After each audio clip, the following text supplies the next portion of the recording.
ಜವಾಬ್ದಾರಿ ತೆಗೆದುಕೊಂಡು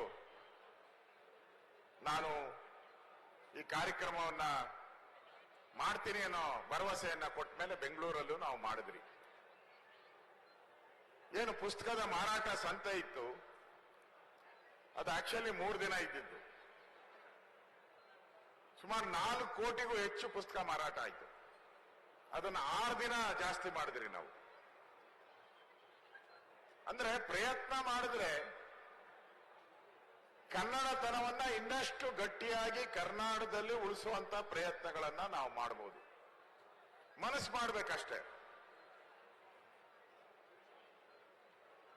ಬಹಳಷ್ಟು ಜನ ನಾವು ಮಾತಾಡಿದ್ರಿ, ನಮಗೆ ಸ್ವಲ್ಪ ಹಿಂದಿ, ತಮಿಳು, ತೆಲುಗು, ಮಲಯಾಳಕ್ಕಿಂತ ಈಗ ಬಹಳ ಥ್ರೆಟ್ ಇಂಗ್ಲಿಷೇ. ಪ್ರತಿಯೊಬ್ಬರೂ ಕೂಡ ಮಕ್ಕಳಿಗೆ ಇಂಗ್ಲಿಷ್ ಕಲಿಸ್ಬೇಕು ಅನ್ನೋದು ನ್ಯಾಚುರಲ್ ಆಗಿ ಬಂದ್ಬಿಟ್ಟಿದೆ. ಆದ್ರೆ ನಾವು ಮನೆಯಲ್ಲಿರ್ಬೋದು, ಹೊರಗಡೆ ಇರ್ಬೋದು, ಕನ್ನಡ ಮಾತಾಡೋದನ್ನ ನಾವು ಅಭ್ಯಾಸ ಮಾಡಬೇಕು. ಬಹಳಷ್ಟು ಜನ ನಮ್ಮ ಸಂವಿಧಾನದ, ಅಂಬೇಡ್ಕರ್ ಸಂವಿಧಾನದಲ್ಲಿ ಏನ್ ಹೇಳ್ತಾರೆ, ಭಾರತದ ಯಾರು ಬೇಕಾದ್ರೂ ಎಲ್ಲಿ ಬೇಕಾದ್ರೂ ಬರ್ಬೋದು. ಆ ದೃಷ್ಟಿಯಿಂದ ಕರ್ನಾಟಕಕ್ಕೆ ಬರೋರ ಸಂಖ್ಯೆ ಜಾಸ್ತಿ. ಅದನ್ನ ಅರ್ಥ ಮಾಡಿಕೊಂಡು ನಾವು ಭಾಷೆಯನ್ನ, ನೀವು ನೋಡಿ, ಯಾವುದೇ ಭಾಷೆ ನೋಡಿ, ನೀವು ಇಬ್ಬರು ತಮಿಳರು ಸೇರಿದ್ರೆ ತಮಿಳಲ್ಲೇ ಮಾತಾಡ್ತಾರೆ. ಇಬ್ರು ತೆಲುಗು ಮಾತಾಡೋರು ನೋಡಿ ತೆಲುಗಲ್ಲೇ ಮಾತಾಡ್ತಾರೆ. ಇಬ್ರು ಇಂಗ್ಲಿಷಲ್ಲಿ ಮಾತಾಡೋರು ನೋಡಿ ಇಬ್ರು ಇಂಗ್ಲಿಷಲ್ಲೇ ಮಾತಾಡ್ತಾರೆ. ನಾವಿಬ್ರು ಕನ್ನಡದವ್ರು ಸೇರಿದ್ರೆ ನಾವು ಕನ್ನಡದಲ್ಲಿ ಮಾತಾಡಲ್ಲ. ನನಗೆ ಇಂಗ್ಲಿಷ್ ಬರುತ್ತೆ ಅಂತೇಳಿ ಇಂಗ್ಲಿಷಲ್ಲೇ ಮಾತಾಡಕ್ ಹೋಗ್ತೀವಿ ನಾವು. ಅಥವಾ ಬೇರೆ ಭಾಷೆ ಬಂದ್ರೆ ನಾನ್ ತಮಿಳ್ ಮಾತಾಡ್ತೀನಿ ನೋಡು ಅಂತ ತಮಿಳ್ ಮಾತಾಡ್ತೀರಿ. ಹಂಗಾಗಿನೇ ನಮ್ ಬೆಂಗಳೂರು ಈ ಅಧ್ವಾನಕ್ಕೆ ಬಂದಿರುವಂತದ್ದು. ಇವತ್ತು ಬೆಂಗಳೂರು ಆಗಿ ಉಳಿದಿಲ್ಲ. ಆಗ್ಲೇ ಪೂರ್ವ ಭಾಗ ಏನಿದೆ ನಮ್ ಕೈ ಬಿಟ್ಟು ಹೋಗಿದೆ. ಸರ್ಕಾರ ಏನೋ 4 ಮೇಯರ್ ಮಾಡ್ತೀರಿ, 3 ಮೇಯರ್ ಮಾಡ್ತೀನಿ ಅಂತ ಹೇಳ್ತಾ ಇದ್ರು. ಹಂಗೇನೋ ನಮ್ಮ ಮೇಯರ್ ಮಾಡಿದ್ರೆ 2 ಮೇಯರ್ ನಮ್ಮವ್ರು ಆಗದೇ ಇಲ್ಲ. ಅದಕ್ಕೆ ನಾವು ಒಟ್ಟಾಗಿರ್ಬೇಕು. ಬೆಂಗಳೂರು, ಕೆಂಪೇಗೌಡರು ಕಟ್ಟಿದಂತ ಬೆಂಗಳೂರು ಒಟ್ಟಾಗಿರ್ಬೇಕು. ಯಾಕೆ ಹೇಳ್ತಾ ಇದ್ದೀರಿ ಅಂದ್ರೆ ಕನ್ನಡ ಉಳಿಬೇಕು. ಯಾರೋ ಒಬ್ಬ ಪರಭಾಷಿಕ ಒಬ್ಬ ಮೇಯರ್ ಆಗೋದ್ರೆ ನಮ್ ಕತೆ ಮುಗ್ದಂಗೆ ಅಲ್ಲಿ. ಅದರಿಂದ ಬೆಂಗಳೂರು ಒಟ್ಟಾಗಿದ್ರೆ ಕನ್ನಡ ಉಳಿಸುವಂತ ಕೆಲಸವನ್ನ ಆಗುತ್ತೆ, ರಾಜಕೀಯವಾಗೂ ಆಗುತ್ತೆ ಅನ್ನೋ ಭಾವನೆಯಿಂದ ನಾವು ಕೆಲಸ ಮಾಡಬೇಕಾಗಿದೆ.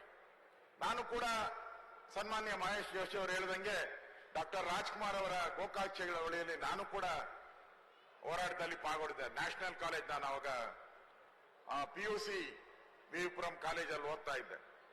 ನ್ಯಾಷನಲ್ ಕಾಲೇಜಲ್ಲಿ ದೊಡ್ಡ ರ್ಯಾಲಿ, ನಾನು ಕೂಡ ಹೋಗಿದ್ದೆ. ಲಾಠಿ ಚಾರ್ಜ್ ಆಯ್ತು. ಅಲ್ಲಿಂದ ಕಾಂಪೌಂಡ್ ಹತ್ತಿ ಹೊಡೆದ್ರು, ಕಾಲು ಮುರಿದೋಯ್ತು. ಆಮೇಲೆ ಆಸ್ಪತ್ರೆ ಸೇರಿದ್ದೆ ನಾನು ಕೂಡ. ಮೊದಲೇ ನಾನು ಕನ್ನಡದ ಸಂಘಗಳಿರ್ಬೋದು, ಕನ್ನಡ ಭಾಷೆಯ ಬಗ್ಗೆ ವಿಶೇಷವಾದಂತ ಅಭಿಮಾನ ನಮ್ಮೆಲ್ಲರಿಗೂ ಇದೆ, ನನಗೂ ಇದೆ. ಅದರಿಂದ ರಾಷ್ಟ್ರಕವಿ ಕುವೆಂಪು ಅವರು ಒಂದ್ ಕಡೆ ಮಾತು ಹೇಳ್ತಾರೆ, ಕನ್ನಡಕ್ಕೆ ಹೋರಾಡು ಕನ್ನಡದ ಕಂದ, ಕನ್ನಡವ ಕಾಪಾಡು ನನ್ನ ಆನಂದ, ಜೋಗುಳದ ಹರಕೆ ಇದು ಮರೆಯದಿರು ಚಿನ್ನ, ಮರೆತೆ ಆದರೆ ಅಯ್ಯೋ ಮರೆತಂತೆ ನನ್ನ. ಕುವೆಂಪು ಅವರು ಹೇಳುವಂತ ಮಾತುಗಳಿದು. ಆ ದೃಷ್ಟಿಯಿಂದ ನಾವು ಕನ್ನಡವನ್ನ, ಸರ್ಕಾರ ಮಾತ್ರ ಕನ್ನಡನ ಉದ್ಧಾರ ಮಾಡುತ್ತೆ ಅಂತ ಹೇಳಿದ್ರೆ 100% ಮಾಡಲ್ಲ, 100% ಮಾಡಲ್ಲ. ಜನರ ಒಂದು ಧ್ವನಿ ಜೋರಾದ್ರೆ, ನೀವು ನೋಡಿದ್ದೀರಾ ಸರ್ಕಾರ ಬಗ್ಗದು ಒಂದೇ ಒಂದಕ್ಕೆ, ಅದು ಹೋರಾಟ ಬಿಟ್ರೆ ಇನ್ಯಾವುದಕ್ಕೂ ಸರ್ಕಾರ ಬಗ್ಗದೇ ಇಲ್ಲ. ಅದೇನು ಹೇಳ್ತಾರಲ್ಲ, ಮಗು ಅಳಲ್ಲ ಅಂದ್ರೆ ತಾಯಿ ಹಾಲು ಕೊಡಲ್ಲ ಅಂತ. ಆ ರೀತಿ ಸರ್ಕಾರಕ್ಕೆ ಹೋರಾಟ ಮಾಡೋ ಮುಖಾಂತರ ನಾವು ಕನ್ನಡವನ್ನ ಉಳಿಸುವಂತ ಒಂದು ಪ್ರಯತ್ನಗಳನ್ನ ನಾವು ಮಾಡಬೇಕಾಗಿದೆ. ನಮ್ಮೆಲ್ಲರ ಆಸೆ ಇರೋದು ಕನ್ನಡ ಉಳಿಬೇಕು. ಕನ್ನಡ ಇಲ್ಲ ಅಂದ್ರೆ ನಮ್ಮ ತನ ಹೊರಟೋಗ್ತೈತೆ, ನಮ್ಮ ತನನೇ ಇರಲ್ಲ ಕನ್ನಡ. ಇವತ್ತು ನಾವು ಅಮೆರಿಕ ನೋಡ್ತಾ ಇದ್ದೀರಿ, ಅಮೆರಿಕಾದಲ್ಲಿರ್ತಕ್ಕಂಥ ರೆಡ್ ಇಂಡಿಯನ್ಸ್ ಅವರು ಇವತ್ತು ಇಲ್ಲ ಅಲ್ಲಿ. ಮೊನ್ನೆ ನಾನು ನ್ಯೂಜಿಲೆಂಡ್ ಅಕ್ಕ, ಅದು ಬಹಳ ಫೇಮಸ್ ಆಗಿದೆ. ಒರಿಜಿನಲ್ ಅವರು, ಮೂಲ ನಿವಾಸಿಗಳು ಅವರೇ ಈಗ ಹಕ್ಕುಗಳಿಗೋಸ್ಕರ ಹೋರಾಟ ಮಾಡ್ತಾ ಇದ್ದಾರೆ.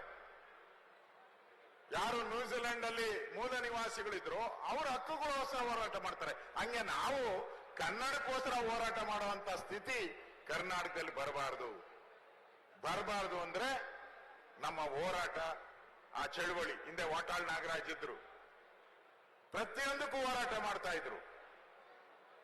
ಆ ತರದ ಹೋರಾಟಗಳು ಕನ್ನಡದಲ್ಲೂ ಬರಬೇಕು ಅನ್ನೋದು ನನ್ನ ಭಾವನೆ.